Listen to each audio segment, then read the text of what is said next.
Hello everyone, welcome on master class. आज हम लोग ईवीएस का प्रीवियस ईयर क्वेश्चन का सेकेंड पार्ट डिस्कस करेंगे और इसके जो साथ साथ जो ऑप्शन एलिमिनेशन के कॉन्सेप्ट है उसको भी हम लोग सीखेंगे। तो चलिए पहला क्वेश्चन देख लेते हैं। निम्नलिखित में से कौन सा एक भारत का संघ शासित प्रदेश नहीं है? लद्दाख, जम्मू और कश्मीर, मणिपुर और चंडीगढ़। तो जैसा आप लोग जानते हैं कि लद्दाख और जम्मू और कश्मीर को बाद में केंद्र शासित प्रदेश बनाया गया है और चंडीगढ़ पहले से ही केंद्र शासित प्रदेश है। तो ये तीनों ऑप्शन तो है, लेकिन पूछा गया है कि कौन सा नहीं है। तो मणिपुर जो है हमारा एक राज्य है, वो केंद्र शासित प्रदेश नहीं है। तो इसका ऑप्शन नंबर तीसरा सही हो जाएगा। अगला क्वेश्चन देखते हैं। निम्नलिखित में से कौन से कच्चे तेल पेट्रोलियम के उत्पादक हैं? तो इसका जो आंसर हो जाएगा वो गुजरात और तमिलनाडु हो जाएगा। गुजरात और तमिलनाडु जो है कच्चे तेल के उत्पादन करते हैं। क्वेश्चन नंबर 63, हमारे देश का संविधान निम्नलिखित में से किसके नेतृत्व में बनाया गया था? मोहनदास करमचंद गांधी, दूसरा सरदार वल्लभ भाई पटेल, तीसरा डॉक्टर भीमराव बाबा साहेब अम्बेडकर, चौथा सर्वपल्ली डॉक्टर राधा कृष्णन। तो देखिए, मोहनदास करमचंद गांधी जी ने भारत की आज़ादी की लड़ाई में अपना योगदान दिया था, लेकिन संविधान में इनका ऐसा कोई नेतृत्व नहीं है, तो ये नहीं होगा। और सरदार वल्लभ भाई पटेल ने भारत की अखंडता के लिए कई सारे रियासतों को एक किया था, तो संविधान में इनका भी नाम नहीं है संविधान के निर्माण में। और तीसरा है डॉक्टर भीमराव बाबा साहेब अम्बेडकर। तो हाँ, बाबा साहेब अम्बेडकर जो थे ये प्रारूप समिति के अध्यक्ष थे और इनके नेतृत्व में है संविधान का निर्माण किया गया था। तो इसका जो आंसर हो जाएगा वो तीसरा हो जाएगा, डॉक्टर भीमराव बाबा साहेब अम्बेडकर। अगला क्वेश्चन है, पौधों के लिए किए जाने वाले नीचे दिए गए कार्यों पर विचार करिए। ए, पौधों को सहारा देना, बी, ह्यूमस प्रदान करना, सी, भोजन संचित या भंडारण करना, डी, पानी और खनिजों को अवशोषित करना। इसमें से पूछा है कि इनमें से जड़ों के कार्य क्या हैं? जड़ों के कार्य कौन कौन से हैं? तो पौधों को सहारा देना, ठीक है, भोजन को संचित करना या भंडारण करना, ये भी जड़ों का काम है, और पानी और खनिजों को अवशोषित करना। तो इसका जो आंसर हो जाएगा वो ए और सी और डी हो जाएगा। ठीक है, अगला क्वेश्चन देखते हैं। पोचमपल्ली भारत के दक्षिणी राज्य का एक कस्बा है जो सुंदरता से डिजाइन की गई चमकदार रंगों की पोचमपल्ली साड़ियों और विशेष प्रकार की बुनाई, जिसे भी पोचमपल्ली कहते हैं, के लिए प्रसिद्ध है। यह कस्बा अब किस राज्य का भाग है? तो देखिए, पोचमपल्ली एक मतलब एक डिजाइन है जो कि एक राज्य है भारत का, वहाँ पर एक फेमस है। तो इस डिजाइन की साड़ियाँ भी बनाई जाती हैं और ये एक बुनाई है। तो ये जो है कि तमिलनाडु में एक कस्बा है, वहाँ पर है। इसका आंसर हो जाएगा ऑप्शन नंबर 4। अगला क्वेश्चन है, निम्नलिखित में से खाद्य पदार्थों के उस समूह को चुनिए जिसके प्रत्येक सदस्य में लौह तत्व प्रचुर मात्रा में होता है। तो आयरन किस किस चीज़ों में होता है ये हमें देखना है, और कौन सा ऐसा ऑप्शन है कि तीनों चीज़ों में आयरन पाया जाता है। तो इसका जो आंसर हो जाएगा वो आंवला, पालक और गुड़ हो जाएगा। तो इसमें तो गुड़ आंवला है, लेकिन टमाटर है तो टमाटर में इतना नहीं पाया जाता है, बंद गोभी में भी उतना ज़्यादा नहीं पाया जाता है। तो यहाँ जो बेस्ट ऑप्शन है इसका आंवला, पालक और गुड़। गुड़ में भी आयरन पाया जाता है, पालक में भी, और विटामिन ए भी पाया जाता है, आंवला में विटामिन सी और आयरन भी पाया जाता है। ऑप्शन नंबर 2 इसका सही हो जाएगा। नेक्स्ट क्वेश्चन है, निम्नलिखित में से पक्षियों का वह समूह चुनिए जिसका प्रत्येक सदस्य हमारी तुलना में 4 गुनी अधिक दूरी की वस्तुओं को स्पष्ट देख सकने योग्य है। तो देखिए, चील, बाज और गिद्ध जो होते हैं इनकी नज़र बहुत तेज होती है। आप लोग घरों पे सुना भी होगा कि अरे इसकी नज़र तो गिद्ध की नज़र है, या चील या फिर बाज की नज़र है। तो उन लोगों की जो शक्ति है स्पष्ट देखने की, वो हम लोगों से 4 गुना ज़्यादा है। तो ये जो ऑप्शन है बाज, चील और गिद्ध, चौथा ऑप्शन इसका सही हो जाएगा। और ये एनसीईआरटी में गिवन भी है। तो जब आप लोग ईवीएस का एनसीईआरटी पढ़ेंगे तो उसमें ये सारी चीज़ें मेंशन है। अगला क्वेश्चन देखते हैं, नीचे दिए गए किस एक राज्य के ग्रामीण लोग अपने ढालू छत वाले लकड़ी के मकान मजबूत बांस के खंभों पर धरती से 3 से 3.5 मीटर की ऊंचाई पर बनाते हैं? तो देखिए, जो असम है, वहाँ पर बहुत ज़्यादा बारिश होती है, तो वहाँ पे जो है लोग क्या करते हैं, उनकी छतें ढालू होती हैं और जो उन लोगों का घर होता है वो बांस के खंभों पे और ऐसे बनता है और जो धरती से 3 से 3.5 मीटर की ऊंचाई पर बनाया जाता है। तो इसका जो ऑप्शन है असम सही हो जाएगा। अगला क्वेश्चन है, भारत के मानचित्र में दिल्ली की स्थिति के सापेक्ष गांधीनगर गुजरात की राजधानी और पटना बिहार की राजधानी की दिशाएं क्रमशः हैं। तो देखिए इसको ऐसे क्वेश्चन हमारे एग्जाम में 1-2 क्वेश्चन पूछे जाते हैं जो मैप से रिलेटेड होते हैं और सापेक्ष जो दिशा होती है उससे संबंधित होते हैं। इसके लिए आप लोगों को मैप का अध्ययन करना पड़ेगा। इसका जो आंसर हो जाएगा, पूछा है कि दिल्ली के स्थिति के सापेक्ष गुजरात की राजधानी और पटना की राजधानी क्रमशः पूछा है। तो पहले हम लोग देख लेते हैं गांधीनगर। तो गांधीनगर जो है क्या होता है, पश्चिम में और थोड़ा नीचे की तरफ, दिल्ली से हम लोग नीचे की तरफ आएंगे फिर पश्चिम में जाएंगे, तब हम लोगों को गांधीनगर गुजरात की राजधानी पड़ेगा, तो वो दक्षिण पश्चिम हो जाएगा। और फिर जो पटना है बिहार की राजधानी, वो दिल्ली से हम लोग पूर्व दिशा में जाएंगे फिर थोड़ा नीचे आएंगे तब पड़ेगा। इसका जो आंसर हो जाएगा दक्षिण पश्चिम और दक्षिण पूर्व। सेकेंड ऑप्शन इसका सही हो जाएगा।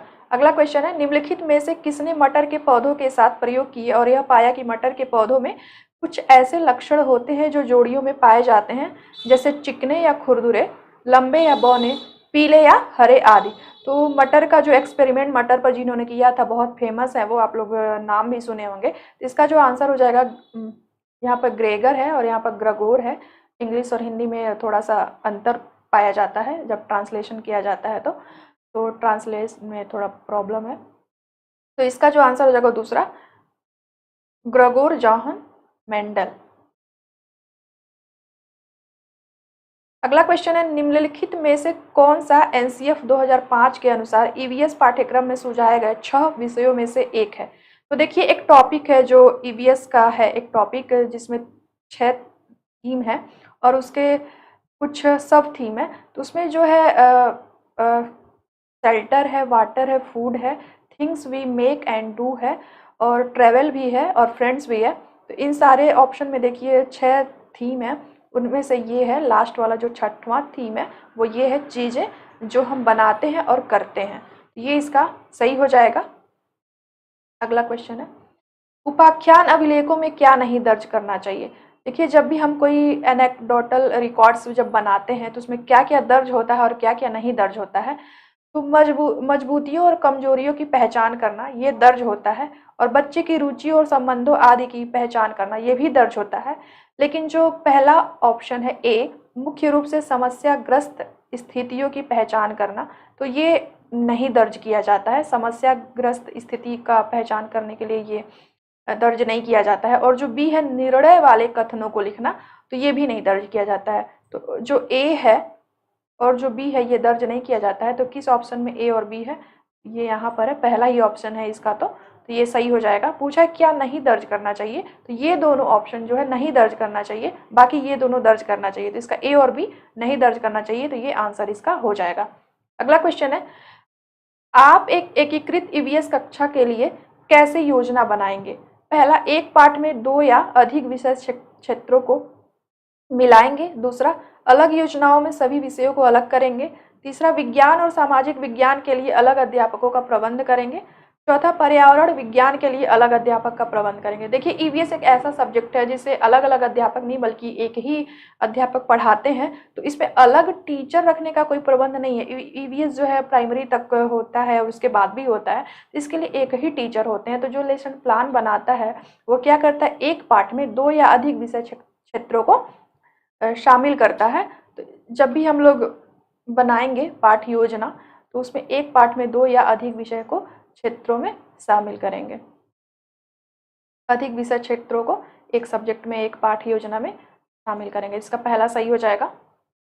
अगला क्वेश्चन है, पुनीत ने अपनी कक्षा के शिक्षार्थियों को मानव शरीर की एक रूपरेखा दी और उन्हें भोजन विषय पढ़ाने से पहले पाचन तंत्र को बनाने को कहा। पुनीत चाहता था, तो पुनीत एक टीचर है जो क्लास 5 के स्टूडेंट्स को शरीर की रूपरेखा दी और उन्हें भोजन विषय पढ़ाने से पहले पाचन तंत्र बनाने को कहा, तो वो क्या जानना चाहते हैं? तो देखिए, प्राइमरी लेवल तक के स्टूडेंट्स को जब कुछ दिया जाता है काम करने को, तो असेसमेंट के लिए दिया जाता है कि बच्चे कितना उस विषय में जानते हैं, उनका प्रीवियस नॉलेज जो है चेक करने के लिए दिया जाता है। इसमें पुनीत जो टीचर हैं वो भी यही कर रहे हैं, परीक्षण करना कि शिक्षार्थी नामांकित आरेख बना सकता है। देखिए, अगर कोई ऐसा डायग्राम है जो नामांकित या ऐसा है, तो वो डायग्राम या ड्राइंग चेक करने के लिए कोई भी सब्जेक्ट या ड्राइंग का सब्जेक्ट में हम लोग दे सकते हैं। दूसरा है पाचन से संबंधित शिक्षार्थियों के विचारों को प्राप्त करना। तीसरा है अच्छे ड्राइंग कौशलों वाले शिक्षार्थियों की पहचान करना। देखिए, अगर ऐसा नहीं है कि पहचान करना है कि कौन सा शिक्षार्थी अच्छा है या बुरा है, और ड्राइंग कौशल का अगर शिक्षार्थियों का पहचान करना है, तो फिर ड्राइंग की जो अलग से क्लास होती है उसमें ये नॉलेज उनका चेक किया जा सकता है, बच्चों का स्किल कि उन्हें अच्छी ड्राइंग आती है या नहीं आती है। तो तीसरा नहीं होगा। चौथा, पाचन क्रिया की प्रक्रिया पर शिक्षार्थियों का मूल्यांकन करना। तो जो प्रक्रिया है उस पर मूल्यांकन भी नहीं करना है, इसमें जो है प्रीवियस नॉलेज चेक किया जा रहा है और उसके हाँ, प्रक्रिया पर मूल्यांकन करना, विचारों को प्राप्त करना नहीं है। तो ये जो प्रक्रिया है उसको हम लोग, ये ऑप्शन हमको लग रहा है कि ये सही हो जाएगा। जो प्रक्रिया है बच्चों का, उसमें जानना कि बच्चे कितना इस बारे में जानते हैं, तो चौथा इसका सही हो जाएगा। निम्नलिखित में से क्या रचनात्मक आकलन के संबंध में सही नहीं है? पहला, रिपोर्ट कार्ड के प्रत्येक तिमाही में इसकी सूचना दी जानी है। दूसरा, अधिगम को सुदृढ़ करने के लिए यह अध्यापक को समय पर कार्यवाही करने में मदद करता है। तीसरा, इसको छात्रों की प्रगति की निगरानी करनी है। तो सही बात है, जब भी हम लोग फॉर्मेटिव असेसमेंट करते हैं तो निगरानी करना होता है। और दूसरा भी सही है कि अधिगम को अच्छा से अच्छा करने के लिए समय समय पर कार्यवाही की जाती है और क्या कमी है उसको सुधारा जाता है। चौथा है, बच्चे के सीखने की कोई भी जानकारी रचनात्मक आकलन में मदद कर सकती है। हाँ, तो जब फॉर्मेटिव असेसमेंट होता है तो वो लास्ट में नहीं होता है, बल्कि वो पूरे साल के दौरान होता रहता है। तो इसमें बच्चों की क्या कमी है और क्या बच्चे जानते हैं, किस लेवल तक जानते हैं और क्या क्या कमियां हैं, उसमें कैसे सुधार किया जा सकता है, तो ये होता है हमारा रचनात्मक आकलन में। और योगात्मक आकलन में ये होता है कि बच्चों का जो पेन पेपर टेस्ट होता है, जो साल के अंत में या साल में 2 बार होता है, तो वो होता है योगात्मक आकलन। उसे हम लोग समेटिव असेसमेंट कहते हैं। वो उसमें नंबर देने के लिए दिया जाता है, कौन पास है, कौन फेल है, कौन फर्स्ट डिवीजन है, कौन सेकंड डिवीजन है, कौन थर्ड है। तो उसके लिए योगात्मक आकलन होता है। लेकिन रचनात्मक आकलन जो क्लास में डेली हमारा असेसमेंट होता है, हर स्कूल में, हर कॉलेज में, और कैसे बच्चे एक्टिव है, कितना नॉलेज है किसी सब्जेक्ट में, उसको चेक करने के लिए, किस लेवल तक उनकी जानकारी पहुंची है और उसमें क्या कमी है उसको सुधारने के लिए हमारा फॉर्मेटिव असेसमेंट होता है। और ये पहला जो है, रिपोर्ट कार्ड के प्रत्येक तिमाही में इसकी सूचना दी जानी है, नहीं, सूचना दी जानी है इसलिए हमारा रचनात्मक आकलन नहीं होता है, क्योंकि ये तो मतलब बहुत रिजिड हो गया ना कि हमें सूचना देना है इसलिए हम बच्चों का आकलन कर रहे हैं और रिपोर्ट कार्ड बनाना है इसलिए, तो ये गलत हो जाएगा। रचनात्मक आकलन के संबंध में ये जो पहला ऑप्शन है वो सही नहीं है, तो इसका ये सही हो जाएगा, पहला ऑप्शन। अगला क्वेश्चन है, स्मिता अपने शिक्षार्थियों को कार्य से संबंधित लैंगिक विषमता और रूढ़िवादी छवियों के प्रति संवेदनशील करना चाहती है। स्मिता को निम्नलिखित में से अपनी कक्षा में क्या करना चाहिए? पहला, रूढ़िवादी मॉडलों को छात्रों को प्रस्तुत करें। नहीं, देखिए, जब हम ऐसा रूढ़िवादिता को कम करना है तो हमें ऐसा कोई मॉडल प्रस्तुत नहीं करेंगे जिससे स्टीरियोटाइप जो थिंकिंग है उसको बढ़ावा मिले, तो पहला गलत हो जाएगा। दूसरा, विभिन्न प्रकार के कार्यों के फ्लैश कार्ड दिखाएं। नहीं, जब हम लोग किसी कार्य का फ्लैश कार्ड दिखाएंगे तो उसमें कौन क्या करता है, कौन क्या नहीं करता है, तो ये भी हमारा जो थिंकिंग है, स्टीरियोटाइप, रूढ़िवादिता, उसे ही दर्शाएगा। तीसरा, केवल लड़कों से प्रतिदिन कक्षा को साफ करने को कहे। नहीं, तो सिर्फ लड़के, जहाँ पे केवल आ जाएगा, वैसे भी हम लोग ऑप्शन को, जब केवल आ जाता है तो ऑप्शन को एलिमिनेट कर सकते हैं। जहाँ पे जिस भी ऑप्शन में, जिस भी पार्ट में केवल आ जाता है वो ऑप्शन हमारा रॉन्ग हो जाता है। ये ऐसे भी हम लोग इस ऑप्शन को ऐसे एलिमिनेट कर सकते हैं, केवल आ गया इस वजह से। और सिर्फ लड़के कक्षा को साफ करेंगे तो ये भी स्टीरियोटाइप है। कोई भी जेंडर हो वो क्लास को साफ कर सकता है, या फिर कोई भी जेंडर हो वो कोई भी काम कर सकता है। चौथा, एक छात्र की माँ को कक्षा में आमंत्रित करें जो ऑटो चालक है। हाँ, ये सही है कि जो ऑटो चालक हम लोग ज़्यादातर देखते हैं कि जेंट्स ही होते हैं, पुरुष ही होते हैं।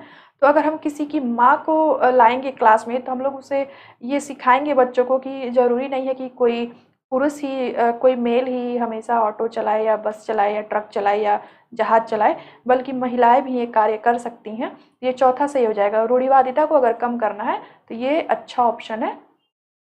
इससे हम लोग रूढ़िवादिता को कम कर सकते हैं और बच्चों को इंस्पायर भी कर सकते हैं। कोई भी काम कोई भी जेंडर कर सकता है। अगला क्वेश्चन है, कक्षा 5 के समयन आमतौर पर अपना दिया हुआ कक्षा कार्य नहीं करते हैं, मुद्दे को हल करने का सबसे अच्छा उपाय हो सकता है। पहला, उसकी कठिनाई का पता लगाने और उसके अनुसार कक्षा कार्य को समायोजित करने के लिए उससे बात करें। तो ये पहला ऑप्शन तो ठीक लग रहा है, लेकिन अगला देख लेते हैं। किसी दूसरे बच्चे को उसकी कक्षा के कार्य को पूरा करने में मदद करें। किसी दूसरे बच्चे को उसकी कक्षा के कार्य को पूरा करने में मदद करें। नहीं, कोई दूसरा बच्चा कार्य को करने में मदद करेगा तो उससे प्रॉब्लम सॉल्व नहीं हो जाएगा। मदद करना ठीक बात है, लेकिन ज़रूरी ये जानना है कि क्या प्रॉब्लम है कि बच्चा जो है अपना होमवर्क कर नहीं पा रहा है सही से। दूसरा ऑप्शन नहीं होगा। थर्ड ऑप्शन है, माता पिता से बात करें और उन्हें सलाह दें। सलाह देने से नहीं होता है कि मतलब हमने किसी को सजेस्ट कर दिया कि ये करिए वो करिए, नहीं। हमें एज ए टीचर हमें खुद पता लगाना है कि किसी स्टूडेंट में प्रॉब्लम क्या है, वो कोई पढ़ाई लिखाई या कोई भी प्रॉब्लम है तो क्यों है उसका पता लगाएं। तो तीसरा भी नहीं होगा। चौथा, उसे वैकल्पिक और आसान गृह कार्य दें। ये भी हमारा मतलब ऐसा नहीं है कि किसी को हम एक ही क्लास में सबका जो होमवर्क मिलता है तो वो उस लेवल तक का, हर क्लास का एक लेवल होता है तो उस हिसाब से ही होमवर्क मिलता है। तो आसान गृह कार्य देंगे तो बच्चा सबके साथ आगे नहीं बढ़ पाएगा। तो हमें सारे बच्चों को और उस बच्चे को भी साथ साथ लाना है। तो ये चौथा भी नहीं सही हो पाएगा। पहला जो है, उसकी कठिनाई का पता लगाने और उसके अनुसार कक्षा कार्य को समायोजित करने के लिए उससे बात करें। तो सही बात है, पहला ऑप्शन सही हो जाएगा कि बच्चे की प्रॉब्लम क्या है और वो क्यों अपना जो है टाइम से अपना काम कर नहीं पा रहा है, कक्षा का कार्य नहीं कर पा रहा है, क्या प्रॉब्लम है। तो ये पहला सही हो जाएगा कि हम लोग उसकी प्रॉब्लम का पता लगाएंगे, उसके हिसाब से सोल्यूशन ढूंढेंगे। अगला क्वेश्चन है, मुस्कान ने परिवहन में डीजल वाहनों का उपयोग निषिद्ध होना चाहिए। ये एक विषय है, परिवहन में डीजल वाहनों का उपयोग निषिद्ध होना चाहिए विषय पर एक वाद विवाद का आयोजन किया। मुस्कान के द्वारा इस विषय पर कक्षा में वाद विवाद के आयोजन का क्या उद्देश्य है। पहला ऑप्शन, वह पूरी तरह से परिवहन में डीजल वाहनों पर प्रतिबंध लगाने की आवश्यकता पर छात्रों को संवेदनशील बनाना चाहती है। या पूरी तरह से प्रतिबंध तो नहीं लग सकता है। तो इस जो विषय है डीजल वाहनों का उपयोग निषिद्ध होना चाहिए परिवहन में, तो इसका जो मतलब है वो इससे नहीं है, प्रतिबंध से नहीं है। अगला देख लेते हैं, यह छात्रों के विचारों को जानने और उन्हें सही करने में मदद करेगा। तो ये सही बात है, जब हम किसी टॉपिक पे डिस्कशन करते हैं क्लास में तो क्या बच्चों के विचार हैं और कितने गलत हैं कितने सही हैं वो जब पता लग जाता है तो as a teacher as a parents हम लोग सही करने की कोशिश करते हैं। तो मुस्कान जो टीचर है उनका मतलब यही है कि बच्चों का जो विचार है उसको जाना जाए। लेकिन अगला ऑप्शन भी देख लेते हैं, वह आधुनिक वाहनों के उपयोग के लाभों पर छात्रों को संवेदनशील बनाना चाहती हैं। देखिए, हर एक चीज़ का, चाहे वो टेक्नोलॉजी हो, साइंस हो, हर एक चीज़ का एक पॉजिटिव एस्पेक्ट है तो उसका नेगेटिव एस्पेक्ट भी है। तो सिर्फ लाभ को नहीं बताना चाहिए, बल्कि पॉजिटिव चीज़ें और नेगेटिव चीज़ें, लाभ और हानि दोनों जो है उसके प्रति, लाभ और हानि दोनों चीज़ों के प्रति बच्चों को संवेदनशील बनाना चाहिए। तो तीसरा भी नहीं होगा। चौथा, यह इस मुद्दे पर छात्रों को कई दृष्टिकोणों की सराहना करने में मदद करता है। तो देखिए, अप्रिसिएट करना वो ठीक है, लेकिन जो सही इसका ऑप्शन है वो ये हो जाएगा कि यह छात्रों के विचारों को जानने और उन्हें सही करने में मदद करेगा। ये दूसरा जो है सही हो जाएगा कि हम बच्चों के विचारों को सुने और क्या गलत है और क्या सही है उसको जानने की कोशिश करें। तो 78 का जो है दूसरा सही हो जाएगा। अगला क्वेश्चन है, ईवीएस में मानचित्रण कौशल, मतलब मानचित्रण जो कौशल है वो क्यों इम्पॉर्टेंट है और उससे क्या बच्चे सीखते हैं। तो ये तीनों ऑप्शन नहीं होगा। इसका जो चौथा है, स्थानों की सापेक्ष स्थिति को समझ को विकसित करना। सापेक्ष जो स्थिति की समझ है, मतलब कि कौन सी जगह कौन सी चीज़ें कहाँ पर हैं और उस पर हम अनुमान लगा सके कि अगर ये इंडिया है तो इंडिया में जो राज्य हैं, जैसे असम है तो वो पूर्व दिशा में है और गुजरात राजस्थान है तो वो पश्चिम दिशा में है, जम्मू कश्मीर उत्तर में है और केरल तमिलनाडु ये सब साउथ में है भारत के। तो इस चीज़ों को, सापेक्ष स्थिति को समझ को, स्थिति की समझ को विकसित करता है ये जो हमारा मानचित्रण कौशल है। इसका जो है चौथा सही हो जाएगा। अगला क्वेश्चन है, ईवीएस की एकीकृत प्रकृति सहायक है। पहला, पाठ्यचर्या के भार को कम करने के लिए। नहीं, जहां भी भार को कम करने की बात आती है तो वो ऑप्शन ऐसे ही गलत हो जाएगा। ये भी जो है ये भी गलत हो जाएगा, दूसरा भी। तीसरा देखते हैं, शिक्षार्थी केंद्रित उपागम का पालन करने और संकल्पनाओं की अधिक संख्या का परिचय देने में और दी गई सूचनाओं और विवरणों से सीखने में। तो सीखना तो ये ठीक है, लेकिन ये ऑप्शन नहीं होगा। पहला है कि ईवीएस का जो एकीकृत पाठ्यक्रम है वो क्यों सहायक है और क्यों एकीकृत इसको रखा गया है, तो वो है चाइल्ड सेंटर्ड अप्रोच के लिए इसमें रखा गया है। शिक्षार्थी को सिखाना है तो वो चाइल्ड सेंटर्ड और बच्चों का जो कॉन्सेप्ट है तो उसको इंट्रोड्यूस करने के लिए अधिक से अधिक संख्या में एकीकृत पाठ्यक्रम इसका बनाया गया है। तो तीसरा इसका सही हो जाएगा आंसर। अगला क्वेश्चन देखते हैं, निम्नलिखित में से क्या ईवीएस में आकलन का एक व्यापक संकेतक नहीं है? पहला, सहयोग। दूसरा, न्याय के प्रति सरोकार। तीसरा, समानता के प्रति सरोकार। चौथा, अवधारणा मानचित्रण। तो देखिए, जो कौन सा जो है जब किसी चीज का हमें आकलन करना है एक ब्रॉड वे में, तो वो उसका क्या जो है ईवीएस में कौन सा जो है सही नहीं है। तो देखिए, ईवीएस का आकलन करना सहयोग के लिए भी सही है, सहयोग का आकलन हो जाता है ईवीएस में बच्चों को जब ग्रुप में कोई चीज़ दी जाती है। न्याय के प्रति सरोकार, ये भी ठीक है। तीसरा, समानता के प्रति सरोकार। लेकिन अगर किसी को कॉन्सेप्ट मैपिंग मतलब अगर किसी को अवधारणा मानचित्रण आता है तो इससे हम लोग असेसमेंट नहीं कर सकते हैं। जो हमारा असेसमेंट होता है वो हर पक्ष का होता है। तो किसी को सिर्फ अगर मैप बनानी आती है, सिर्फ उसका कॉन्सेप्ट क्लियर है कि उसको मैप कैसे बनाना है, तो इससे हम लोग जो है उसका आकलन सही से नहीं कर सकते हैं। तो चौथा जो है इसका सही हो जाएगा। पूछा है कौन सा संकेतक नहीं है, व्यापक संकेतक कौन सा नहीं है, तो ये व्यापक नहीं है, बाकी ये तीनों व्यापक है। तो ये तीनों सही है, लेकिन पूछा नहीं है। यहाँ पर हमें इस वर्ड को बहुत ध्यान में रखना होगा, क्योंकि आजकल जो भी क्वेश्चन आ रहे हैं उसमें क्या सही है ये नहीं पूछा है, क्या सही नहीं है और क्या नहीं होगा ये पूछ रहा है। तो हमें इस चीज़ को बहुत ज़्यादा ध्यान में रखना होगा, क्योंकि 4-5 नंबर हमारे ऐसे क्वेश्चन गलत हो जाते हैं हड़बड़ी में जब हम लोग एग्जाम देते हैं। तो इसका नहीं पूछा है, तो ये चौथा सही हो जाएगा। अगला क्वेश्चन है, कुछ हजार साल पहले भारत में तालाबों के निर्माण के अलबरूनी के अवलोकन के आधार पर कक्षा 5 के ईवीएस के पाठ्य पुस्तक में एक अनुच्छेद है। इस अनुच्छेद को शामिल करने का क्या उद्देश्य होगा?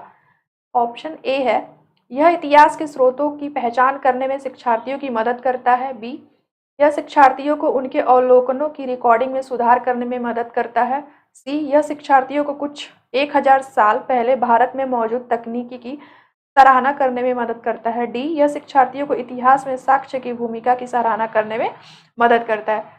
देखिए, इतिहास के स्रोतों का पहचान करना हिस्ट्री में बहुत हेल्पफुल होता है। अगर कोई चीज़ हम लोग बताते हैं इतिहास से रिलेटेड, अलबरूनी ने जो भी लिखा था तो वो हमारे मेंशन है ईवीएस में, उन्होंने जो देखा था।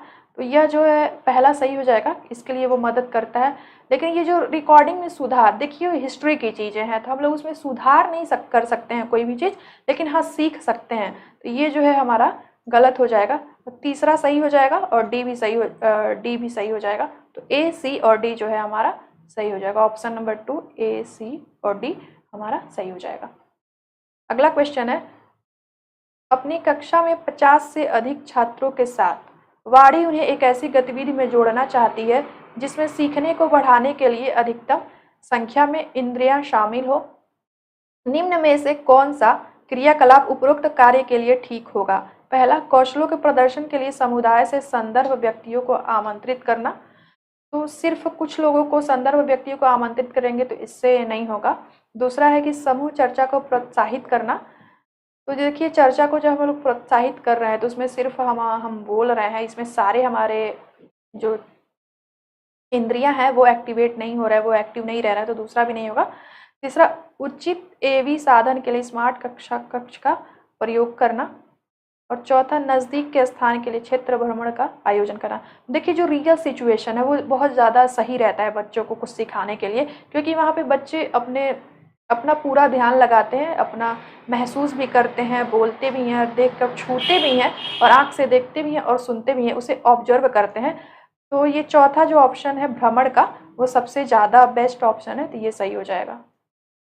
अगला क्वेश्चन देखते हैं।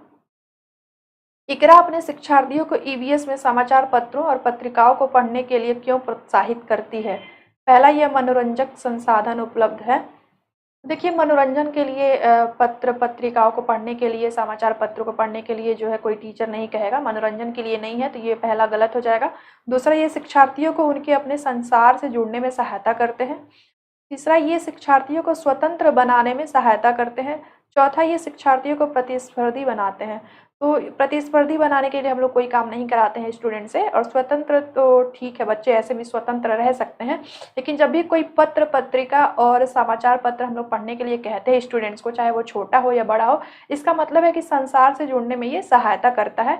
यानी हम अपने रियल लाइफ में और क्या क्या हो रहा है दुनिया में, हमारे आसपास दुनिया में, विश्व में, और हमारे देश में, और हमारे अगल बगल के राज्यों में और अपने राज्यों में, तो ये हमें सारी घटनाएं पता चलती रहती हैं जब हम न्यूज़ देखते हैं या पढ़ते हैं, और जो भी पत्रिकाएं हम लोग समाचार पत्र पढ़ते हैं।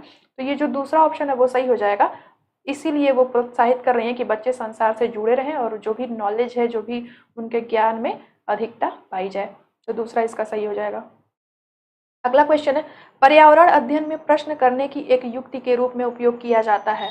तो प्रश्न जब हम क्लास में देखते होंगे आप लोग कि टीचर प्रश्न करते हैं, तो क्यों करते हैं और ये युक्ति क्यों प्रयोग किया जाता, उपयोग क्यों किया जाता है? इसका पहला, अनुशासन को बनाए रखने के लिए। नहीं, अनुशासन बनाने के लिए कई सारे और मेथड हो सकते हैं, तो पहला नहीं सही है। दूसरा, ध्यान खींचने के लिए। ध्यान खींचना भी ठीक है, लेकिन प्रश्न पूछेंगे हमेशा ध्यान खींचने के लिए, ऐसा नहीं होता है। प्रश्न जो पूछा जाता है वो कक्ष में जिज्ञासा को बढ़ाने के लिए पूछा जाता है। इसका चौथा सही हो जाएगा। जब हम क्लास में कोई प्रश्न करते हैं तो देखते हैं बच्चे बहुत एक्टिव हो जाते हैं कि, और वो सोचते भी हैं कि हमें आता तो मैं इसका आंसर देता। तो बच्चे जो है एक्टिव हो जाते हैं, जो भी पैसिव वे में बैठे होते हैं क्लास में। तो प्रश्न पूछने पर जो बच्चे ध्यान नहीं देते हैं वो भी एक्टिव हो जाते हैं। तो जो क्यूरियोसिटी है बच्चों की, उसको बढ़ाने के लिए प्रश्न पूछा जाता है। ये चौथा सही हो जाएगा।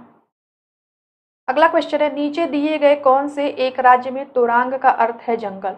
तो देखिए, जो तोरांग का अर्थ जंगल है वो झारखंड में है। झारखंड में तोरांग का अर्थ जंगल होता है। ये मैप वाला क्वेश्चन है, इसको आप लोग सॉल्व कर लीजिएगा, क्योंकि यहाँ पे सॉल्व नहीं हो पाएगा अभी, तो ये आप लोग सॉल्व कर लीजिएगा। और ये रेलगाड़ी का है, तो ये भी प्लस माइनस करके दिन और घंटे वाला क्वेश्चन है, तो इसको भी आप लोग कॉपी पेन लेके सॉल्व कर लीजिएगा। अगला क्वेश्चन देखते हैं। नीचे दिया गया कौन सा कथन मधुमक्खियों और छत्तों के बीच में सही नहीं है? देखिए, यहाँ पर नहीं पूछा गया है, कौन सा सही नहीं है। पहला, प्रत्येक छत्ते में एक रानी मक्खी होती है जो अंडे देती है, ये सही है। दूसरा, नर मक्खियाँ छत्तों के लिए अत्यंत महत्वपूर्ण होती हैं, ये भी सही है कि नर मक्खियाँ भी महत्वपूर्ण होती हैं। छत्ते में बहुत सारी काम करने वाली मक्खियाँ होती हैं, ये भी ठीक है। चौथा, छत्ते में केवल कुछ नर मक्खियाँ होती हैं। नहीं, देखिए, जहाँ पे केवल आ गया वैसे भी एलिमिनेट हो जाएगा, लेकिन केवल कुछ नहीं होती हैं। जितनी मेल्स मक्खियाँ होती हैं और जितनी फीमेल्स होती हैं वो सब रहते हैं, सबके अपने अपने मेल और फीमेल रहते हैं। तो केवल कुछ नहीं होते हैं, बराबर से सब कुछ रहता है छत्ते में। तो ये चौथा जो है गलत हो जाएगा, तो ये जो है सही नहीं है, चौथा ये गलत हो जाएगा, बाकी तीनों सही है। अगला क्वेश्चन है, आज हम मिर्ची के बिना भोजन की कल्पना भी नहीं कर सकते हैं, इसे व्यापारी हमारे देश में लाए थे। तो कौन से व्यापारी हमारे देश में लाए थे? तो देखिए, इसमें जो है ये देश पूछा है, लेकिन अगर ऐसे पूछे कि कौन से लोग हमारे देश में मिर्च को लाए थे, कि पुर्तगाली लाए थे, डेनिश लाए थे, या फिर डच लाए थे, या अंग्रेज लाए थे, तो ये आप लोग याद कर लीजिए कि इसे जो है मिर्ची को हमारे देश में पुर्तगाली लाए थे। लेकिन किस देश से आया था? तो ये दक्षिणी अमेरिका से आया था, इसका तीसरा सही हो जाएगा। लेकिन कौन से मतलब समुदाय के लोग, और ऐसे पूछे अगर ऑप्शन में, अगर डच, अंग्रेज, देखिए हमारे भारत में सबसे पहले पुर्तगाली ही आए थे, और सबसे बाद में गोवा से वही गए। आज़ादी के कई साल बाद तक भी वो लोग थे और गोवा में सबसे बाद में गए। तो उन्हीं लोगों ने हमारे देश में मिर्चा लाया था, मिर्ची, पुर्तगालियों ने। लेकिन किस देश से आया था? तो ये देश यहाँ पर है, तो यहाँ पे दक्षिणी अमेरिका हो जाएगा। लेकिन अगर ऐसे पूछे तो पुर्तगाली हो जाएगा। तो पुर्तगाली ऑप्शन में है नहीं, ये देशों के बारे में पूछा है, तो दक्षिणी अमेरिका हो जाएगा। ये ईवीएस का 30 क्वेश्चन हमारा हो गया है। अगले वीडियो में हम लोग सीडीपी और हिंदी पेडागॉजी भी करेंगे। और इसके पहले भी चैनल पर सारे वीडियोज हैं, सीडीपी के कई वीडियोज हैं, ईवीएस के हैं, हिंदी पेडागॉजी, इंग्लिश पेडागॉजी और मैथ्स पेडागॉजी के क्वेश्चन हैं। सारे प्रीवियस ईयर क्वेश्चन आप लोग उसको देख लीजिएगा, क्योंकि सीटेट क्वालिफाई करने के लिए सारे प्रीवियस ईयर पेपर को सॉल्व करना बहुत इंपॉर्टेंट है, और उसके कॉन्सेप्ट को समझना और उसको ऑप्शन को कैसे एलिमिनेट करेंगे और क्या क्या उसका कॉन्सेप्ट है, इसको समझना बहुत इंपॉर्टेंट है। तो सारे वीडियोज को आप लोग देख लीजिए और फिर अपना फर्स्ट अटेम्प्ट में एग्ज़ाम क्लियर कर लीजिए। Thank you so much for watching this video.